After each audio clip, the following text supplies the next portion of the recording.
Iran has responded to the ceasefire proposal. And in the response, as I said, they have responded to the ceasefire, they are categorical. They say that the American proposals are excessive and they have formulated their own demands. Iran has also said that they are in talks with Oman on the issue of the Strait of Hormuz. In the statement, Iran has categorically said that they will not give the Americans time to reorganize forces against them. Now, this comes in the wake of the Trump's most unparliamentary social media post, where he issued a public warning to Iran that unless the Strait of Hormuz is reopened in next 48 hours, the United States would attack Iranian power plants and bridges. And I am not using the F word here or the B word here. And against this backdrop, efforts to secure a temporary ceasefire has gained urgency. The framework to end hostilities was put together by Pakistan in exchange with Iran and the US government, happened overnight, outlining a two-tier approach with an immediate ceasefire followed by a comprehensive agreement. If agreed upon, the arrangements could come into effect as early as Tuesday and may lead to reopening of the Strait of Hormuz. A source has told Reuters that the Pakistan's Army Chief Field Marshal Asim Munir has been in contact with US Vice President J.D. Vance and Special Envoy Steve Witkoff and Iranian Foreign Minister Abbas Araghchi. This is what Reuters is reporting. Under the proposal, a ceasefire would take effect immediately, reopening the Strait of Hormuz with 15 to 20 days to finalize the broader settlement. The deal, tentatively dubbed the Islamabad Accord, would include a regional framework for the strait with final in-person talks in Islamabad. And although there was no immediate response from the US, I can say that the agencies that are reporting it are saying that the mediators include Turkey and Egypt also. The source to the Reuters said that the final agreement is expected to include Iranian commitments not to pursue nuclear weapons in exchange for sanction relief and the release of frozen assets, and Tehran is seeking a permanent ceasefire with guarantees that they will not be attacked again by the US and Israel. Now the issue is in Iran has called the proposal excessive. So what are the Iranian red lines is the question. And to decode the Iranian red line, I am joined by Major General Sudhakarji and Professor Swaran Singh. Let me straight away go to Major General Sudhakarji. Sir, now what will be the Iranian red line? Because Iran has said these proposals are excessive in nature. Yeah, good evening, Kartikeya. Thank you for inviting me for your show, and my very sincere greetings to learned and very distinguished co-panelist, Professor Sarwan. It's always a pleasure to be on the same platform with him. As regards the question that you have asked, my take on the whole issue is that this conflict is an illegal conflict. Okay. Technically, legally, it is something which is not done either in 20th century or any century, and 20 list of it in 21st century, when we are looking for some kind of a semblance of liberal value system of democracy to prevail in the world order. One. So having said that preamble, Iran would expect, they have already come, I think, on the open media, they would expect a permanent seizure, a permanent solution to the ongoing conflict. What does it mean, a permanent solution? A permanent solution would entail some kind of a guarantee that they will not be attacked in future. One. Number two, they will definitely seek a kind of a autonomy as an independent country to rise and grow as per the national interest of Iran. They definitely would seek assurance from USA that they should be allowed to do what they feel is important for the country, whether it is ballistic missile or the nuclear enrichment, or maybe proxies may become questionable, but they would certainly ask for reparation. Reparation is that the country has been actually taken back in time by, I would say, more than 25 years in past 1 month plus of mindless conflict going on. And also they would ask for the complete closure of American bases from the Middle East or the Gulf countries, because they are the ones who are creating trouble. They are the launch pads of all kinds of attack. And last but not the least, I would say they would like to retain full control on the Strait of Hormuz because that is the trump card which Iran would like to exploit or capitalize for as a leverage for negotiation in future. Because if they lose that, perhaps they would be weak wicket and they may not be able to have Okay. what they want, they desire to have in the negotiation at the end of the negotiation. Back to you, Karthik. Okay. Professor Swaran Singh, I am not having a FOMO, but I'm just asking, why has Pakistan becoming important in this game? I think clearly Pakistan is significant because, first of all, it shares borders. There is Balochistan on both sides of the border, and it has stakes in ensuring that it is seen actively engaged in ensuring there is a certain closure to this conflict. Otherwise, already volatile Balochistan could get into bigger turmoil in case there is instability in Iran. So it has clearly an axe to grind here. Second, of course, is clearly also enormous dependence, just like India, about 80% plus on imports of energy, and most of it from the region in that sense. And of course, the Islamic connection that it wants to reassert of being one with the Arab nations, and therefore is again something that it wants to achieve. One could also add the newfound friendship of Asim Munir with President Trump that makes him feel he can communicate between Washington, D.C. and perhaps Tehran. Tehran remains, of course, much more skeptical of Pakistan. So there are, I think, compulsion-driven exercise here, much more than ambition-driven exercise that we see now. The big change that we noticed, Karthikya, is that Tehran, the Ministry of Foreign Affairs spokesperson, has formally confirmed having not just received a proposal from intermediaries, but also having conveyed Iranian response to these intermediaries. The spokesperson refused to openly say what the response was, but what we read in the media again is a big change from calling for reparations at one stage, talking about because US had attacked first, they should cease fire first, or even talking in terms of all American bases disappearing from the region. It's relatively more practical language that we notice now. For example, saying they need the security guarantee so that it is not attacked again. It's also talking of regional security framework, which involves interest of Arab states to ensure stability in the region. But most important, I think it's also interesting to see how it is paraphrasing, saying negotiations cannot begin with preconditions. Then, therefore, explaining why in a temporary ceasefire, Iran is not likely to be expected to open up the Strait of Hormuz, which is a fundamental leverage that it holds at this stage. So I think very practical language is appearing from Iranian side, both in confirming the conversation happening and, of course, laying out conditions relatively more practical in that sense. We have, as you said, no response to that on from United States as to what Iran is saying. Time is limited within next maybe 10, 5, 7, 8 hours or so. There should be something coming out in open. And I agree with you, the language of President Trump's social truth is becoming nastier, which reveals, betrays frustration of pressures from inside, pressures from allies, and Iran, standing up front, almost, defying diktats one after another. And we saw 48 hours ultimatum was extended now to Tuesday.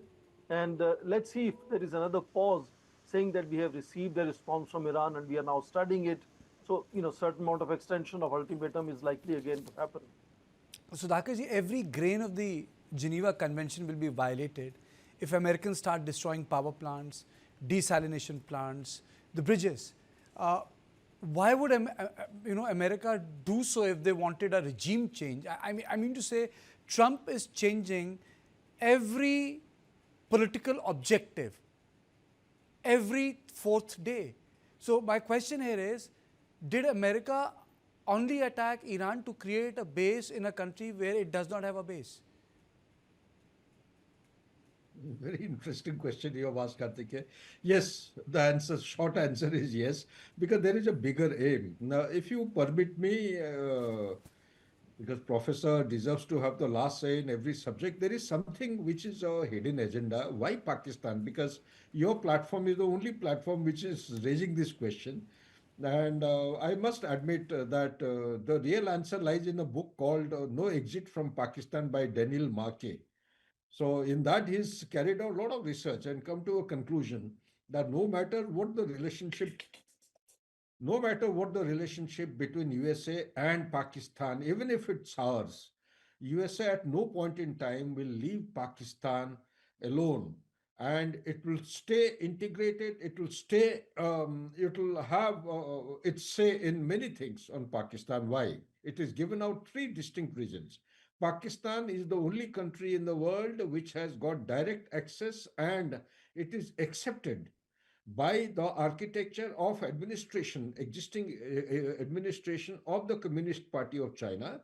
It is the only country. No other country has got this access into wherever they want to go, because the ultimate aim of America today is actually to contain China. Ultimately, therefore, this pushback, therefore, to restore, all the efforts are going into restore the dominance of petrodollar.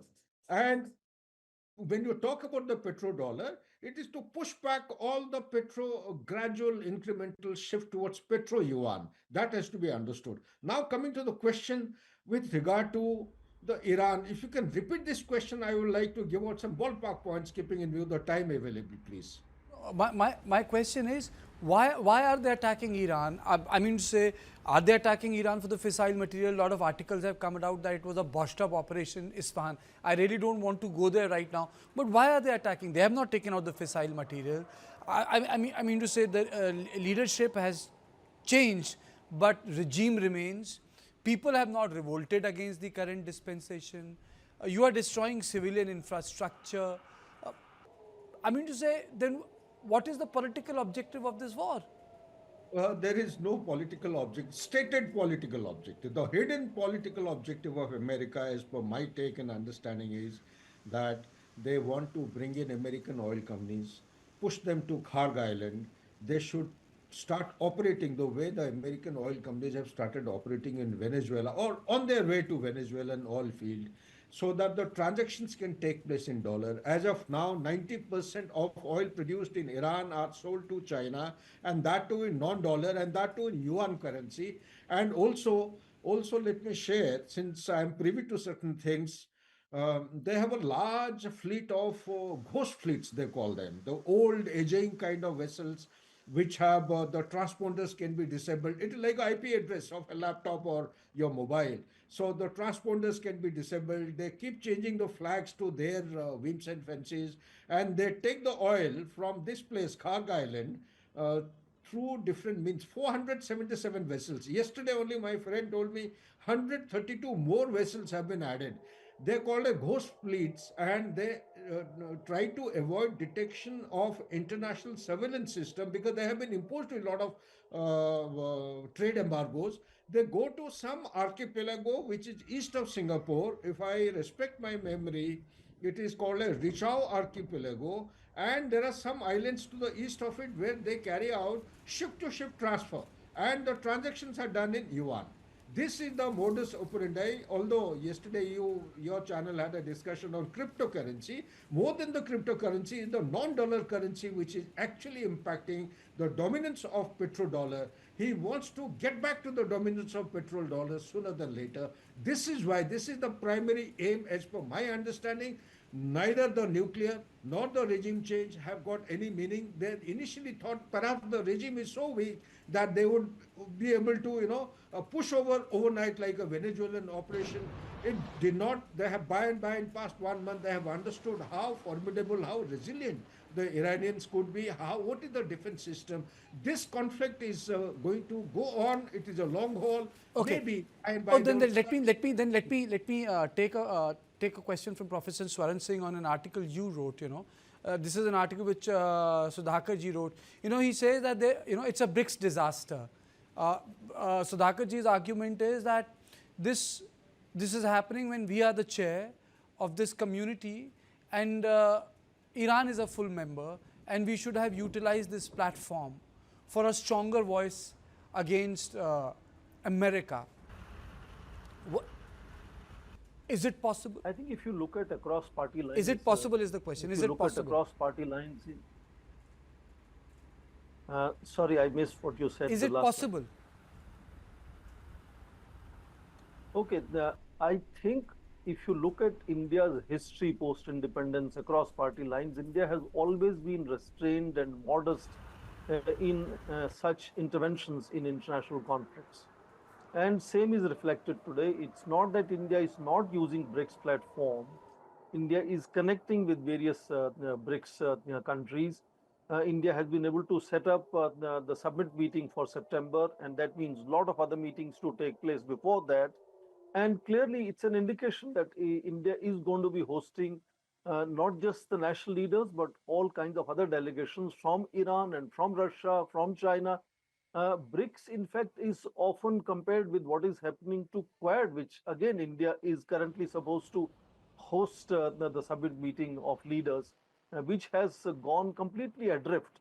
And in that sense, I think BRICS is relatively much more active as an organization, and I think also likely to be showcasing the fact that India is willing to engage China, Russia, Iran as members of BRICS and host them. And definitely, when these different levels of delegations come to India, including national leaders, these issues will always be either on agenda or on their mind to be discussed, on the sidelines, etc. So India is active, just like India was active in Ukraine or Gaza, where it's not doing grandstanding and showcasing publicly what it is doing, but it's trying to piecemeal behind the curtain contribute, and that's nothing to do with A regime or B regime or A conflict or B. I think that is an essential DNA, the way India operates Okay. in engaging and contributing to international conflicts, and that's what India is doing. So regularly now is India engaging Iranian leaders, for example, because that is where the core response has to come, because Iran has continues to say, we are not talking, we are not negotiating. That shows the kind of frequency that you notice now, the way Indian foreign ministry is engaging Iranian foreign minister Abbas Araghchi. And the same conversation takes place when Indian leaders contact with several other leaders, either in the region or beyond the region. So I personally think it may be half glass full. Pakistan is often the comparison which is doing that grandstanding. Uh, we were expecting JD wants to come to Islamabad last week. Nothing happened. Iran is not showcasing great confidence in Pakistan. That's why Egypt and Turkey are involved along with. So that is one way of showcasing and sort of, showing that they are very actively engaged in this activity. India has a different way of engaging Okay. in such international conflicts, and that is the difference, I suppose. Okay. So, Sudhakar ji, for any deal to happen, there has to be a deal. There has to be exchange, What is your assessment? What will be the deal? Is it complete giving away of sanctions? What will, because you need two victors now, and Iran is not backing down, and obviously Trump cannot afford to say that, I've lost Iran, so I'm going back home. It's not Afghanistan. So what's that exit? Only 2 minutes for you, sir. Number one, the demands of Iran have to be factored into the entire peace process. If not all, some of them, they can be prioritized and be integrated, become an intrinsic portion of the peace process. One. Number two, the Strait of Hormuz will continue to remain with Iran, which is not acceptable by USA nor any international body or organization, because it is part of international waters. Here actually is the stumbling block where India has to play a role. And last point, if you allow me, I'll not take much time. Please go ahead. I said, There is a spokesperson of Iran who's in India already. I'm given to understand through my sources. His name is Illah. He's the spokesperson of the supreme leader of Iran. They want India to play a lead role in brokering peace. They do not trust Pakistan. They do not trust Turkey. They do not trust Egypt. They say that India must come in. My sincere suggestion is, yes, it is a country, it is a neighbor which cannot be ignored. We cannot deal with a neighbor the way we have dealt in past 1.5, 2 months time. Number one. Number two, India must carry out some kind of a track to dialogue, behind the door diplomacy, not overtly, should not be visible. Number three, it should not be at the cost of national interest of India, because there are too many things in India to be settled. Back to you, please. I think people forget that historic Pakistan is a creation. It's a colonial legacy, but it was India which shared border with Afghanistan and Iran. That's the fact. And historically, the Indian border would actually start after Chabahar, and people would say कि अब यहाँ से हिंदुस्तान की सरहद शुरू होती है. But then, for that it requires a recall. Thank you both of you for joining me.